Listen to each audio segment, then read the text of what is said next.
Okay, here we are. We're live at Ibrox. Chris Jack. It's Rangers against Motherwell. Barrie Ferguson's first match as Rangers head coach at Ibrox. Rangers won well in the end against Kilmarnock in midweek. An opportunity to build a little bit of momentum for Barrie Ferguson today against Michael Vimmers. I believe it is pronounced Motherwell team. We'll look at the side and the bench. Chris, I think I'm putting Rangers, I'm calling it a 4-4-2. If anyone disagrees with me, let me know in the comments. But I'm calling it a 4-4-2 Rangers lineup. Only one change from that midweek game against Kilmarnock. It's Jack Butland in goals. A back four of Ridvan, Yilmaz, James Tavernier, Robin Proper, and Chefty. Nico Raskin and Mohamed Diamande in the middle. Václav Cherny and Yanis Hadji off either side. Hamza Igaman and Cyril Dessers up top. The bench: Kelly, Barron, who returns to the squad, Tom Lawrence, Nadeem Barami, Dujon Sterling, who also returns to the squad, a fractured shin against Hibernian a couple of months ago. Leon Balogun's back, Bailey Rice, Finlay Curtis, Danilo on the bench. To Chris, immediate thoughts on the team? No major surprises. I thought we might see Danilo come in, but I guess you can't begrudge Cyril Dessers after those 2 goals in midweek. Top line thoughts on that? Is it only a week since we were here last? I wasn't here, so it feels like a lot longer than that since we were here. Obviously, a lot has changed since then. In terms of the side, I don't think it's a massive surprise that we don't see Clinton and Ciala at centre half. Also, James Tavernier, as I'm sure we'll touch on, making his 500th appearance for the club this afternoon, and he does it in a more unfamiliar role at centre half. Don't have any problems with that at all. And like you've got it set up there, I hope it's a 4-4-2. When I did my predicted side for Wednesday night, I thought that might be the way that Rangers would go. I think certainly at Ibrox, how many times have we spoken after these games of Rangers not carrying enough threat, not showing enough attacking intention. I think if you have Igaman and you have Dessers in there, having one in behind, namely Igaman in behind, doesn't really work. I'd like to see him play as far up the pitch as possible. I'd like to see that partnership with Dessers.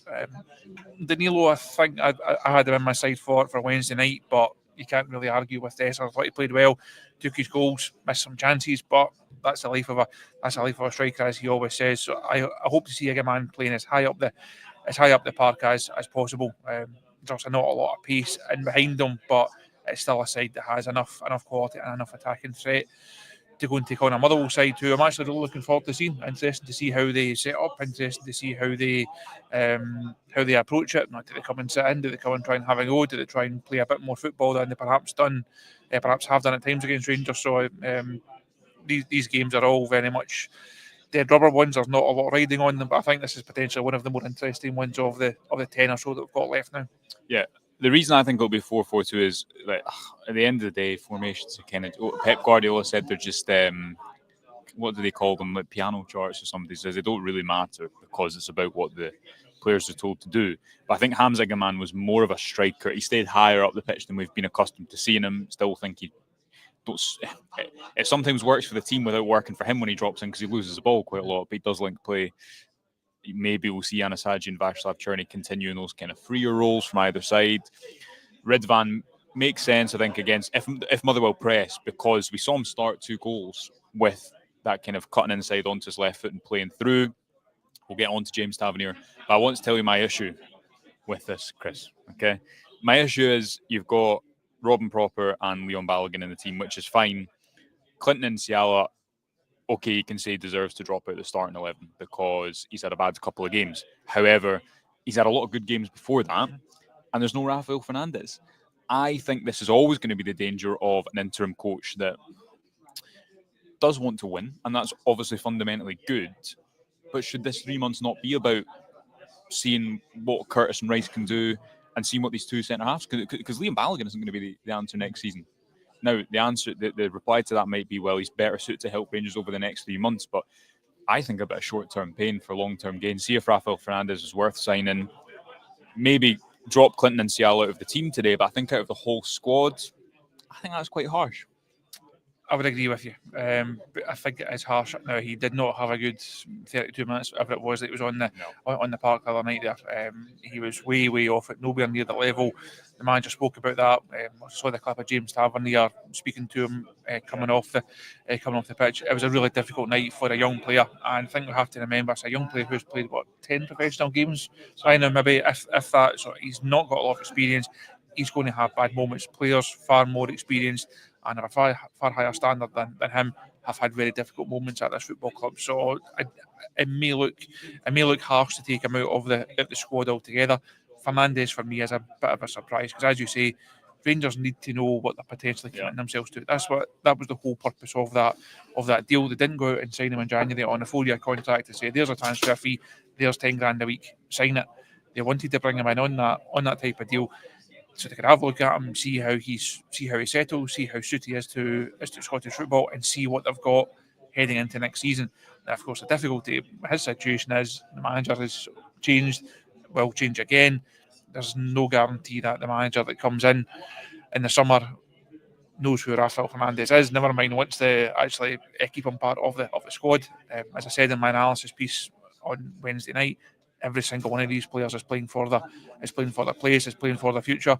You can only do that if you actually get game time. So it's really difficult for Fernandes to play for his place if he's not even going to get 15 minutes off the bench. If he's certainly not going to be starting games, Rangers, we just don't know how good he is. We don't know what level he's going to be at. The only way you're going to find out is by giving him game time. So perhaps understand it today, just because Barrie, I think, will want to try and bounce off of Wednesday night. It's also a big afternoon for him, being his first Ibrox game. Understand him maybe picking the strongest side possible just to get through this one. Coming up, other games mentioned earlier on, they're all dead rubbers now.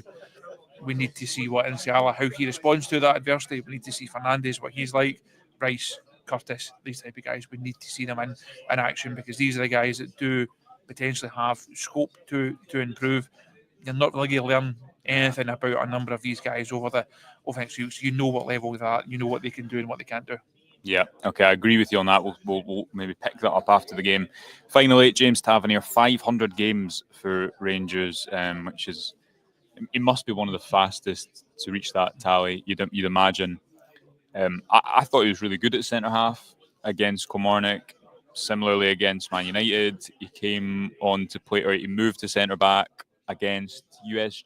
I know he started at centre back against USG, I think, and he's not looked out of place there.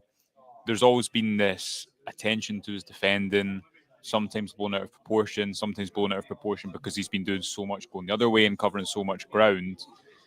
Is it realistic that this maybe is the start of him playing a different position? Because I thought he was good there in midweek. Barry Ferguson spoke glowingly of him yesterday. More of this to come. I don't know. I did not see this coming at the start of the season, put it that way. It wouldn't completely surprise me. I don't think it's going to be. I would hope it's not going to be a long-term solution. Though we're very much looking forward to next season already, even though there's still got a lot of this one to go. Tav's not going to be one of your starting centre halves next season, but I think if he is still at the club next season, I know that debate will be there, and that debate will continue to be had over the coming weeks and months. If he is still here and he can fill in on occasion, I don't think that would be a bad thing. Right now, I think we need to see, as we touched on there, you need to see how Insiala reacts. You need to see what Fernandes can do. But I say for a game like today, with everything that's in it, in terms of where Barry is and what it will mean to him to be back at Ibrox, I can understand why he's going for the experienced option. He's gone on the side that he has picked. In more general terms on Taff, I don't think there's a player that we've spoken about more on tactic shows and on briefings and on pre and post match shows. We've said more words about James Tavernier and written more words about James Tavernier than any other player within this squad. And if you take away the good, the bad, and the ugly of it, just to speak about the achievement, as you said, 500 appearances at this stage. It's a remarkable achievement. He deserves all the credit for it. He will still have people who love him. He will still have people who hate him and who want to see him out of the squad. But I think for today, you just have to celebrate the achievement, allow him to have his moment, and I hope he does get a good reception from Ibrox crowd. I think if the managerial situation had not changed, that would have probably impacted a bit on Tav's afternoon, because people would have taken their frustrations, their wider frustrations, maybe I could take them out on him. I think he deserves a good afternoon. Hopefully he plays well. Hopefully he can lead Rangers to to a victory. So he can then look back at a remarkable achievement and what has been a fairly remarkable Rangers career for a variety of reasons. Yeah, certainly eventful. The bench: Kelly, Barron, Lawrence, Bayrami, Sterling, Balogun, Rice, Curtis, and Danilo. If you are wondering, right, we'll leave it there. We'll be live at some point after the game. Keep up to date with us on our socials. Remember, you can subscribe to the Rangers Review on YouTube for free. You can subscribe to the website at the moment. I think it's £1 for 6 months, which is a good deal with so much going on at Ibrox. Even if the league season is done, it'll be intriguing to see how Barry Ferguson gets on today in his first home match as Rangers manager. We'll leave it there. We'll speak to you later. Enjoy the game, and bye for now.